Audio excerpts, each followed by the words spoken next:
Terraria is a game where you gather resources and gear to progress and kill bosses. Some bosses are really hard, while others not so much. So to help you out with your early game progression, here are some tips for every single pre-hard mode boss in Terraria.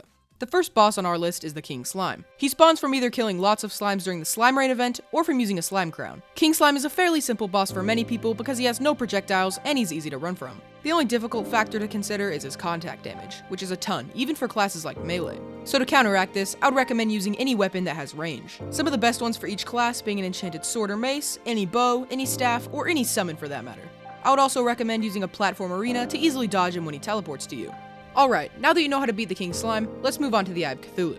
This boss has a 1 in 3 chance to spawn at night when you have at least 200 health and 10 defense. You can also just summon it using a suspicious eye.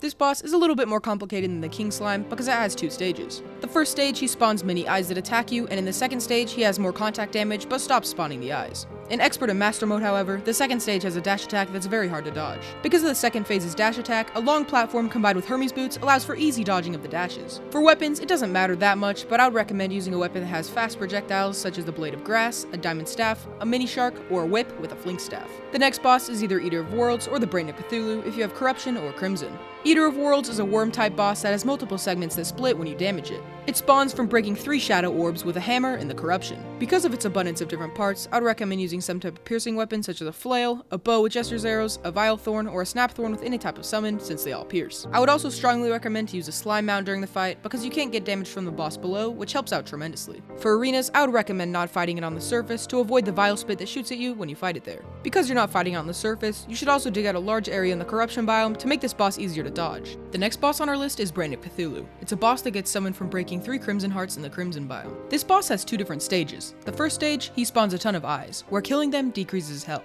And the second, where he starts teleporting around you and spawning duplicates to confuse you when fighting him. I would recommend using a piercing weapon for the first stage and a weapon that has a lot of spread for the second stage, such as a Blade of Grass, a Boomstick, a Crimson Rod, or any whip. I would also recommend using the already dug out areas in the Crimson biome and adding platforms to it. The next boss on our list is Queen Bee. It is summoned from either breaking a larva in a hive or by using an abomination. This boss has 3 different attacks. She either dashes at you horizontally, summons bees, or shoots stingers. In my opinion, this boss is very difficult because there's no one strategy that works very well.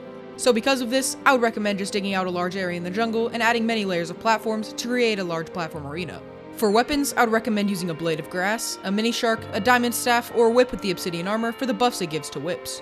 I would also recommend using a Shield of Cthulhu because if you time the dashes, you can completely nullify Queen Bee's dash attacks. Now that you know how to beat the Queen Bee, let's move on to Skeletron. This boss is either summoned from talking to the old man in the dungeon at night or by killing the Clothier with a Clothier voodoo doll equipped. Skeletron is a boss with 2 arms and a head where killing the hands decreases the defense of the head. Because you have to defeat the head to kill the boss, I would recommend attacking and killing the hands first before the head to make defeating it easier.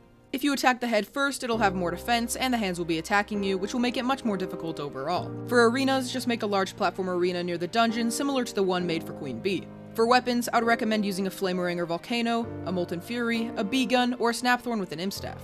Now that you've killed Skeletron, you can move on to what is one of the most annoying bosses of all time, Deerclops. This boss can either be randomly summoned while a snowstorm is active, or when you use a deer thing. Deerclops is a very weird boss because he doesn't despawn upon the player's death. Deerclops has 2 different attacks. He either shoots ice spikes from the ground or shoots debris that flies through the air.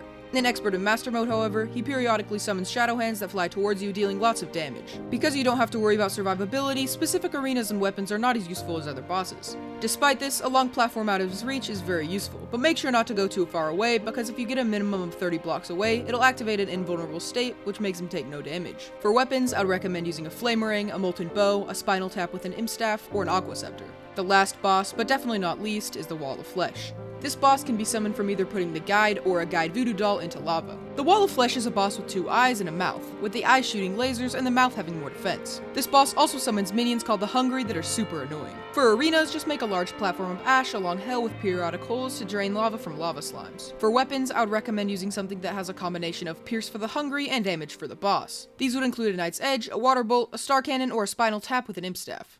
If you enjoyed the video, drop a like or subscribe, it really helps me out. And if you want to see another guide for the hard mode bosses, drop a comment. And as always,